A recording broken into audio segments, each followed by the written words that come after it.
amigos! Sejam todos muito bem-vindos no canal do YouTube do Centro Espírita Irmã Rosa. Eu sou Maria Alice, colaboradora da casa. E dando continuidade aos nossos encontros de março, cujo temário é Aos pés do monte meu coração se renovou, vamos receber a nossa amiga Miriam Nascimento, também colaboradora do CEIR. Miriam abordará o tema intitulado O Tempero da Vida. Antes, porém, vamos ler a nossa página edificante e fazer a nossa prece inicial. A página escolhida de hoje é do livro Caminho, Verdade e Vida, de Francisco Cândido Xavier, pelo Espírito Emmanuel, a lição de número 169, intitulada No Quadro Real. Dei-lhes a tua palavra e o mundo os aborreceu, porque não são do mundo, assim como eu do mundo não sou. Jesus. Esta passagem está no Evangelho de João, no capítulo 17, versículo 14. Aprendizes do Evangelho à espera de facilidades humanas constituirão sempre assembleias do engano voluntário. O Senhor não prometeu aos companheiros senão continuado esforço contra as sombras até a vitória final do bem. O cristão não é flor de ornamento para igrejas isoladas. É sal da terra, é força de preservação dos princípios divinos no santuário do mundo inteiro. A palavra de Jesus, nesse particular, não padece qualquer dúvida. Se alguém quiser vir após mim, renuncie a si mesmo, tome a sua cruz e siga-me. Amai vossos inimigos, orai pelos que vos perseguem e caluniam, bendizei os que vos maldizem. Emprestai sem nada esperardes, não julgueis para não serdes julgados. Entre vós, o maior seja servo de todos. Buscai a porta estreita. Eis que vos envio como ovelhas ao meio dos lobos. No mundo terei tribulações. Mediante afirmativas tão claras, é impossível aguardar em Cristo um doador de vida fácil. Ninguém se aproxime dele sem o desejo sincero de aprender a melhorar-se. Se cristianismo é esperança sublime, amor celeste e fé restauradora, é também trabalho, sacrifício, aperfeiçoamento incessante. Comprovando suas lições divinas, o Mestre Supremo viveu servindo e morreu na cruz. Agora, meus irmãos, vamos orar. Fechando os nossos olhos, entrando em comunhão com a espiritualidade da casa da Irmã Rosa, esta casa de amor e caridade que tanto nos acolhe com seu amor fraternal. Obrigada, Mestre Jesus, pelos seus ensinamentos. Que a nossa amiga Miriam seja envolvida pelo amor da espiritualidade presente, inspirando-a em suas palavras, trazendo-nos aprendizados que, por certo, nos ajudarão a compreender as lições deixadas por Jesus.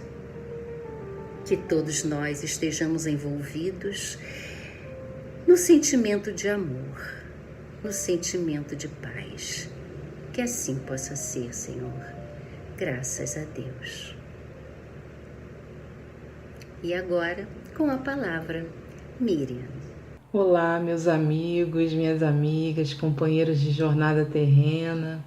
Mais um encontro na nossa casa, nesse cantinho virtual. É muito bom tê-los junto a nós.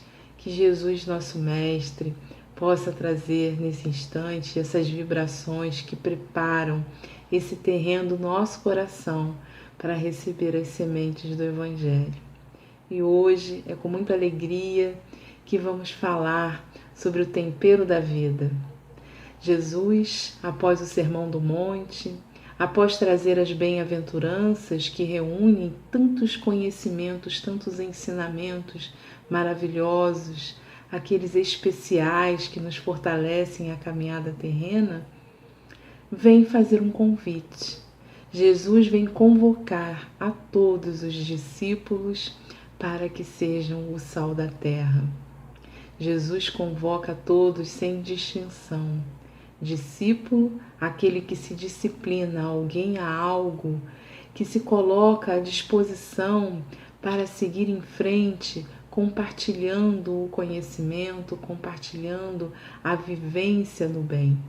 Ser discípulo de Jesus é se colocar aos pés de Jesus nessa caminhada, mas com a certeza de que é possível trazer para o nosso dia a dia, para a nossa vivência, os seus ensinamentos.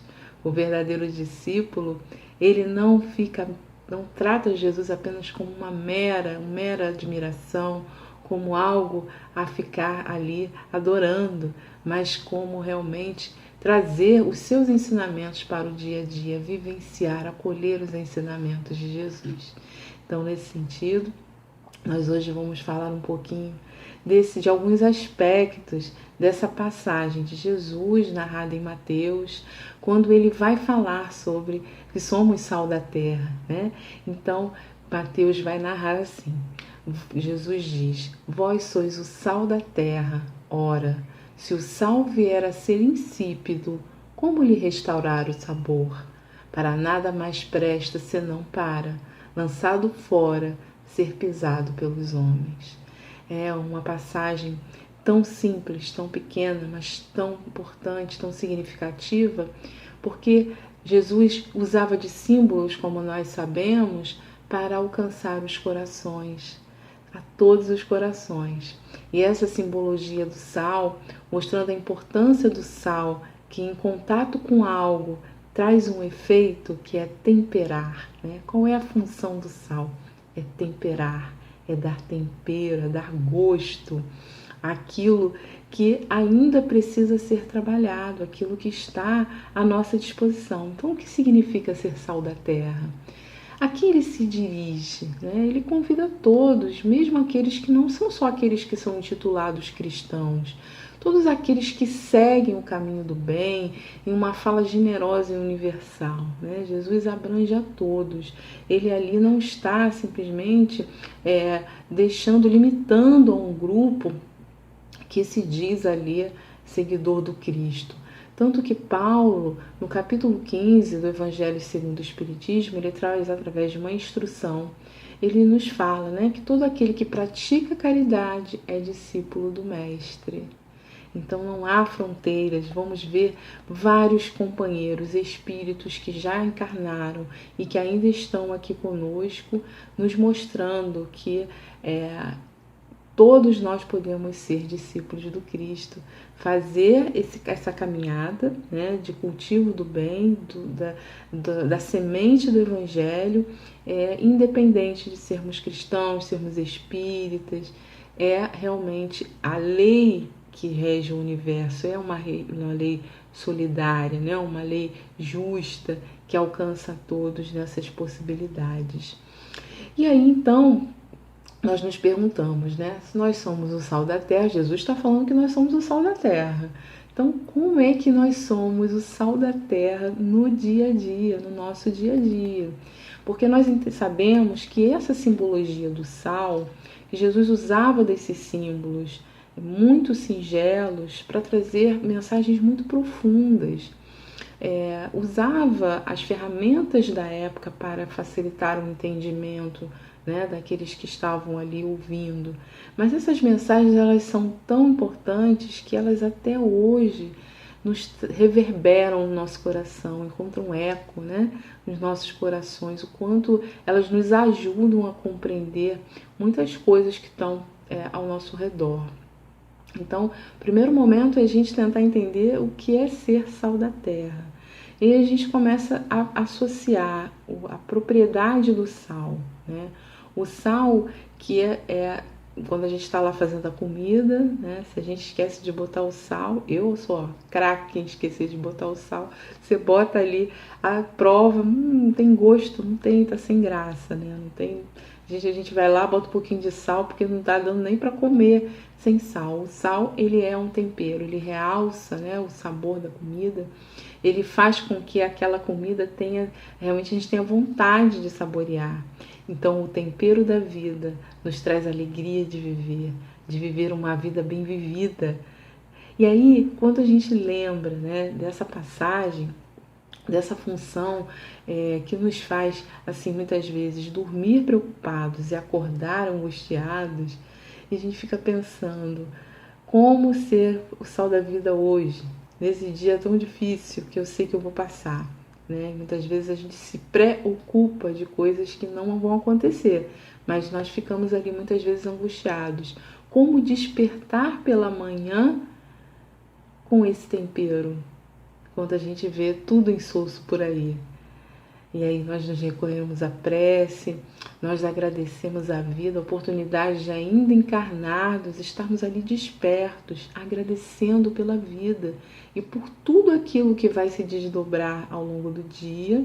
O dia que no nosso simbolismo terreno, na verdade, é só mais um dia no calendário, mas para o espírito é um dia de muitas oportunidades no bem, de aprendizado, de reparação, de recolhimento, de entendimento, de oportunidade de amar. Nossa, é muita coisa, né? Então, qual é a função do sal? Temperar, tempero da vida. E muitas vezes a falta desse tempero é o que nos leva ao desânimo, vai nos levar à desesperança, ao desespero. E isso se desdobra hoje, nós vemos, né, a questão psíquica se desdobrando em várias questões muito dramáticas para nós. A questão da depressão, a questão da tristeza, a questão de não estarmos acreditando mais na vida. Perde-se o sentido, não tem mais o sentido da existência, está ali de alguma forma perdido, nós não conseguimos encontrar, né? Então nós trazemos aqui, a gente se pergunta, né, onde é que está a alegria da vida? Tanto problema, onde é que está a alegria de viver? E aí nós trazemos aqui um livro chamado Em Busca de Sentido. Ele foi escrito por um psiquiatra austríaco chamado Viktor Frankl. O Viktor Frankl, ele era judeu e ele viveu num campo de concentração, né? No campo de Auschwitz, na época em que nós sabemos, né, que todos aqueles que passaram por esses campos sofreram muito, além de torturas, a própria morte, ele mesmo viu a família toda morrer, quase toda morrer. Mas ele começou a observar que dentro daquele contexto de sofrimento e de dor, algumas pessoas sorriam, algumas pessoas faziam gentilezas, algumas pessoas sorriam, né? E ele então começou a ficar curioso. Ele observava que nem sempre as pessoas que resistiam àquela dor de uma forma mais tranquila, mais resignada, eram as pessoas que tinham a aparência física forte, que eram fisicamente saudáveis, né? Muitas vezes pessoas muito frágeis eram as que mais resistiam àqueles momentos, sem cair no desânimo, sem cair no desespero, na desesperança. E ele então começou a investigar, ele começou a entrevistar essas pessoas, querendo entender, né, por que elas agiam assim. E elas então explicavam que elas tinham planos, elas queriam sair dali e queriam montar algo, viver algo, construir algo, fazer algo para alguém. Elas tinham um sentido existencial, elas tinham um propósito na vida. E por mais que aquele cenário pudesse ser incerto, porque poderia sair vivo, poderia sair morto, eles não abandonaram aqueles ideais, eles não abandonaram os seus sonhos. E por isso eles conseguiam passar por aqueles momentos de forma mais resignada. O Viktor Frankl, inclusive, ele se utiliza das palavras de Nietzsche, dizendo que quem tem por que viver aguenta quase todo como. Então, por mais que existisse ali o como passar aqueles dias de sofrimento, como sentir a ausência de alguém, como conviver com a perda do emprego, com as questões das nossas limitações perante a pandemia, o mais importante é que se eu tenho um sentido, se eu tenho um propósito, se eu tenho uma missão consciente como ser espiritual, né? Porque a doutrina espírita, ela vem justamente nos ajudar a tirar o véu desses símbolos que Jesus trouxe, para que a gente possa estar em contato com a essência divina, né? Cada vez mais a gente está caminhando para esse contato com a essência divina. Então, nos enxergarmos como esses espíritos que estamos aqui preparados para esse momento. Houve um planejamento reencarnatório. Hoje toda uma rede solidária de espíritos encarnados e desencarnados nos fornecendo, né, condições, recursos para que a gente possa seguir em frente. Então ele vai dizer justamente que essa resignação, essa força, né, que essas pessoas encontram, ela está no sentido da existência. Sempre há ali um momento, né, de passagem. Ele inclusive cita que não são as consequências, não são a questão da turbulência, dos problemas, né, que acontecem, que levam as pessoas a insatisfação, né, a ser algo assim insuportável, mas justamente é a falta de sentido existencial. E aí então a gente vai trabalhar um outro aspecto, que é a função do sal, né? A gente viu que o sal ele consegue fazer esse movimento, né, de trabalho de utilidade, né? Ele dá ali o tempero da vida, mas ele tem uma função também. Ele tem a função de conservar, de preservar. E aí nós trazemos lá tudo aqueles ensinamentos que Jesus nos falou sobre o perdão, sobre a compreensão, sobre a questão da justiça, porque ele esteve mediante embates políticos, embates da sociedade. Ele o tempo todo era testado. O que fazer mediante as leis humanas? O que Deus fala? Como é que está a lei divina em relação às leis humanas? Como agir perante as leis? Né? Como agir mediante a uma lei que diz que eu posso apedrejar alguém que está sendo castigado? Então Jesus nos convida à lei da consciência, de observar que nós todos estamos ainda aprendendo, que erramos, ora acertamos, ora erramos, e que ninguém vai deixar de reparar os seus erros. Todos nós teremos que nos responsabilizar por aquilo que nós fazemos, porque tudo que fazemos tem consequências.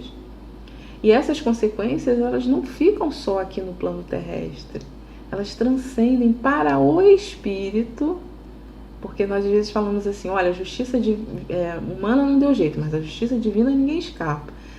As consequências, elas são para o espírito colher, é o espírito principal devedor, né, da sua própria consciência. Então é ele que vai passar, na verdade, por toda essa questão da reparação, do recomeço.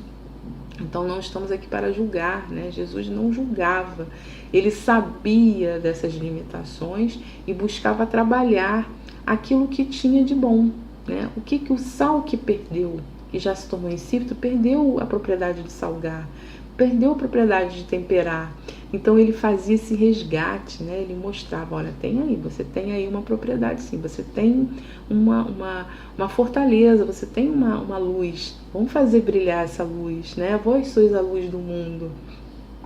Então esse aspecto de conservar os valores, não os valores humanos que nós julgamos, muitas vezes diz assim, olha, não se faz mais coisas como antigamente, né? Antigamente que era bom, tá tudo perdido, os valores estão perdidos. Talvez os valores estejam mal compreendidos. Eles foram esquecidos por nós, abandonados, nos afastamos. Quando o sal, como é que a gente vai temperar uma comida à distância? Vai tacar o sal, não vai acertar, o sal não vai chegar na comida. É preciso que a gente se aproxime daquilo que precisa ser temperado.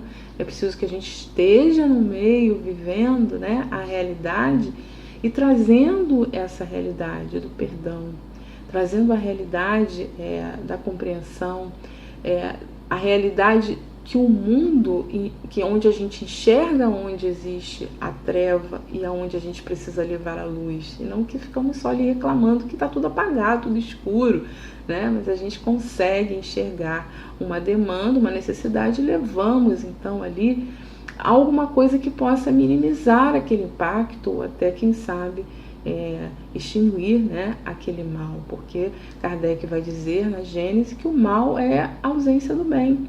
Então, que nós possamos conservar esses valores, preservar, né, os nossos bons pensamentos, saber usar bem as palavras, cuidar desse campo psíquico, o pensamento, em que campo vibracional nós estamos.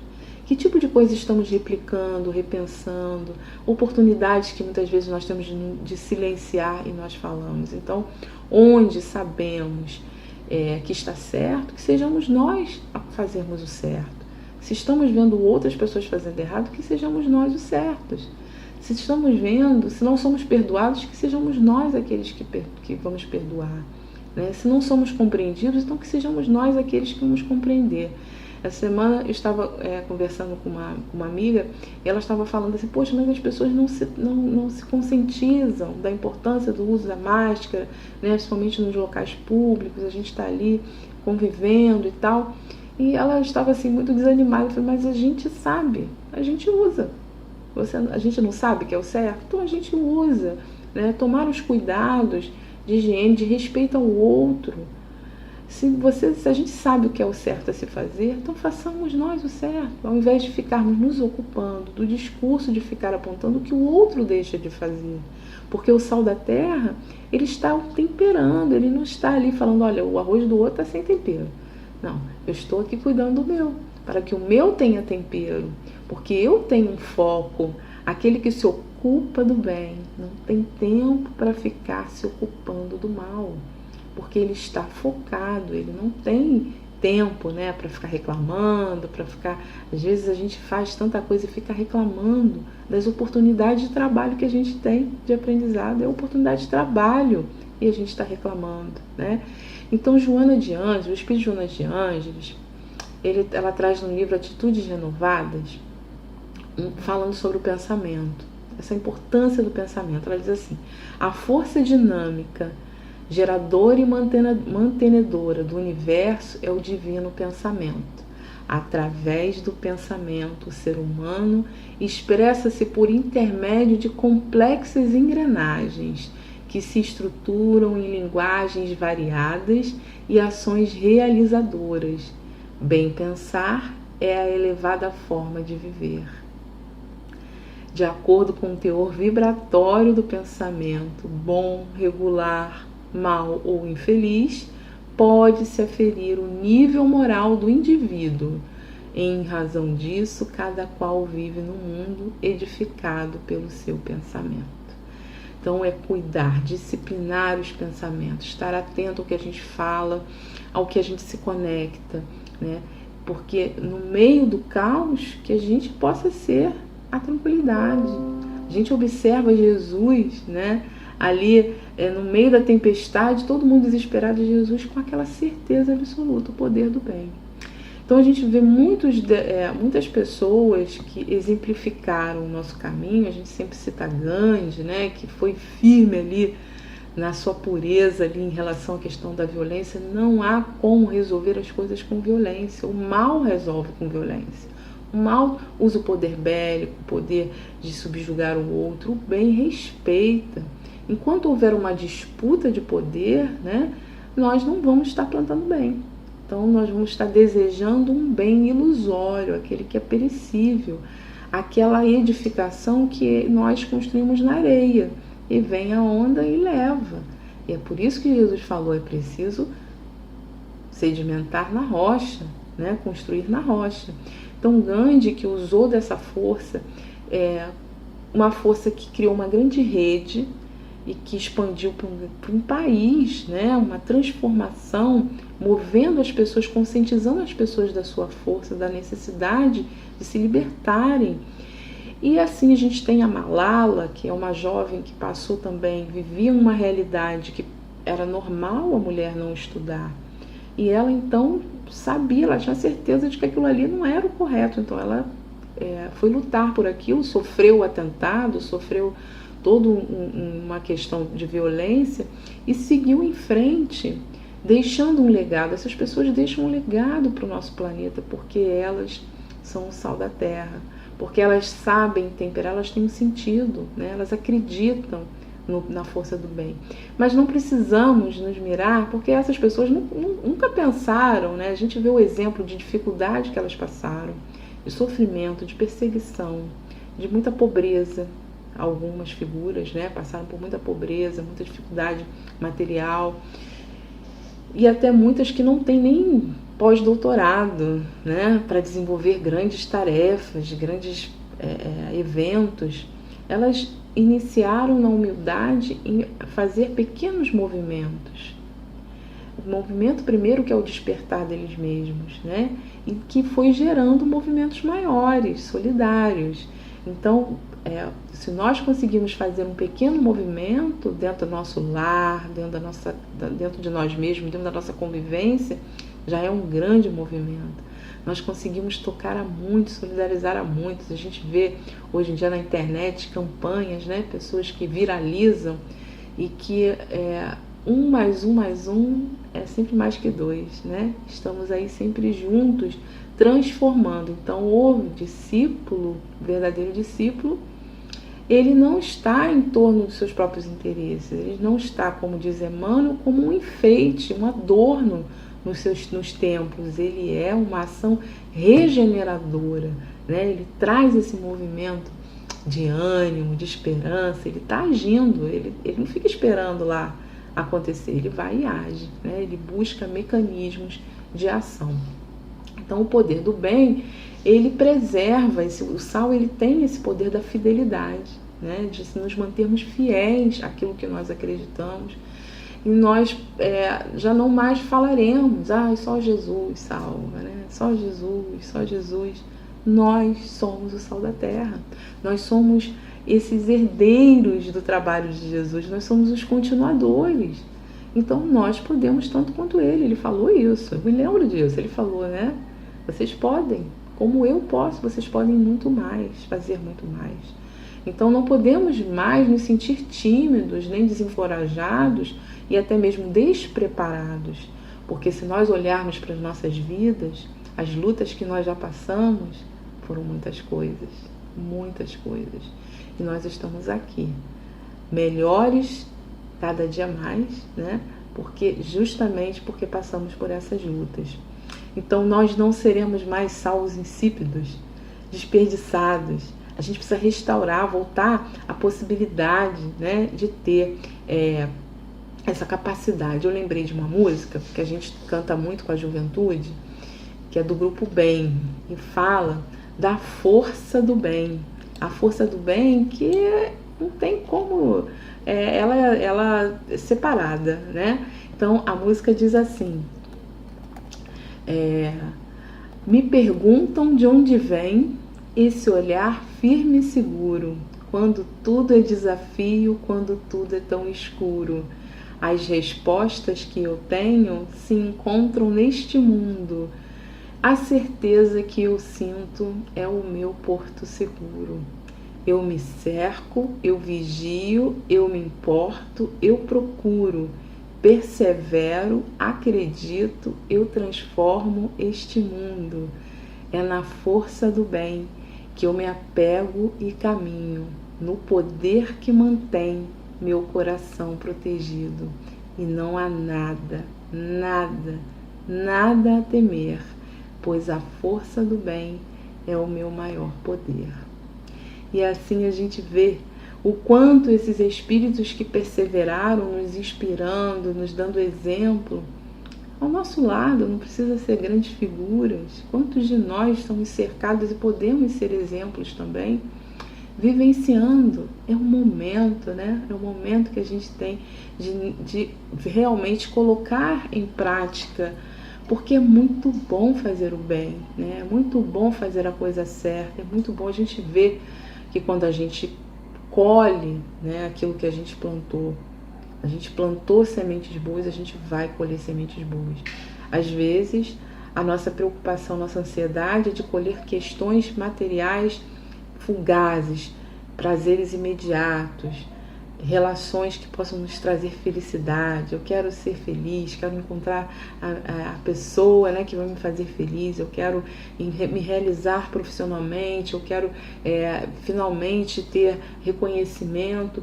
E são questões, são tesouros que o sal, ele era considerado uma moeda na época, né? Tanto que salário vem de sal. E o verdadeiro tesouro do homem de bem é o seu coração puro, é o seu desejo de melhorar, é o esforço que ele emprega para domar as suas más tendências. E somente esse desejo desperta em nós a coletividade, o sentido de solidariedade, né? Que mostra para nós que a individualidade, o poder da individualidade está chegando ao fim, né? Que todos nós agora podemos pensar no coletivo, que nós precisamos pensar no coletivo, que não adianta um país simplesmente estar totalmente vacinado, estar sem o vírus, enquanto um lar sequer num canto de qualquer do planeta ainda esteja adoecido. Que nós não precisamos mais pensar somente em nós, que nós precisamos compartilhar, né?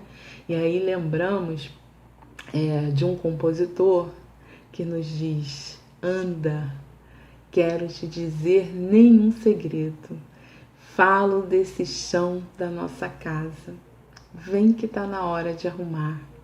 Tempo, quero viver mais 200 anos, quero não ferir meu semelhante, nem por isso quero me ferir. Vamos precisar de todo mundo para banir do mundo a opressão, para construir a vida nova. Vamos precisar de muito amor. A felicidade mora ao lado e quem não é tolo pode ver. A paz na terra, amor, o pé na terra, a paz na terra, amor, o sal da terra, és o mais bonito dos planetas, tão te maltratando por dinheiro.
E assim, meus irmãos, encerramos mais esse encontro com o nosso coração cheio de esperança.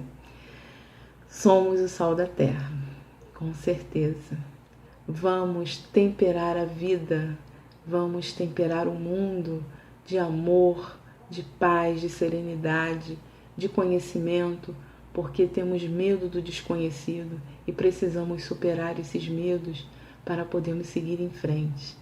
Que todos nós possamos olhar a vida com mais vontade de viver, com mais alegria de viver, valorizando cada instante que nós temos, agradecendo sempre, Senhor, sempre. E nesse instante, então, vamos fazer a nossa prece, que vai fluidificar as nossas águas, essas vibrações que vão entrar nos nossos lares, e que possamos sair daqui melhor do que nós chegamos. Muita paz a todos e agradecemos sempre a presença e esse pensamento, a vibração. Vamos unir os nossos pensamentos no bem. Muito obrigada, gente. Até a próxima. Vamos lá, a nossa prece. Que possamos mais uma vez fecharmos os olhos do corpo para abrirmos os olhos da alma e dessa forma encontrarmos em nossas telas mentais a imagem do Senhor sorrindo para nós, sentado no alto do monte, falando-nos das suas lições, mostrando-nos o caminho para sermos felizes.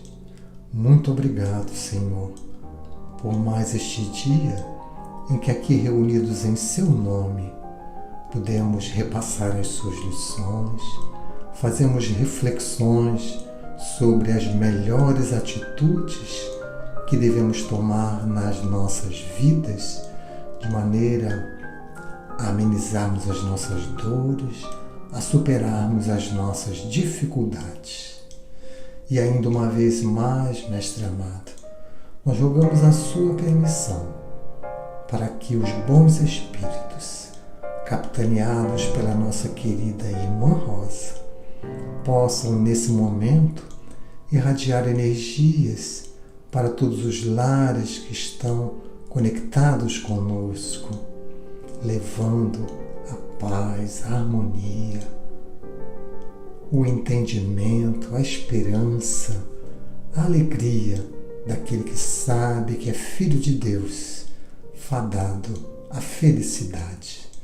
E rogamos ainda, por fim, Senhor, que esses bons espíritos possam magnetizar as águas que estão agora ofertadas e que possamos nós, ao ingerirmos esta água, elevarmos o nosso pensamento ao alto em gratidão pelo muito que temos recebido. Muito obrigado, Jesus. Muito obrigado, Irmã Rosa. Abençoa-nos, protege-nos mais esta vez. Que assim possa ser, com a graça do bom Deus. Graças a Deus.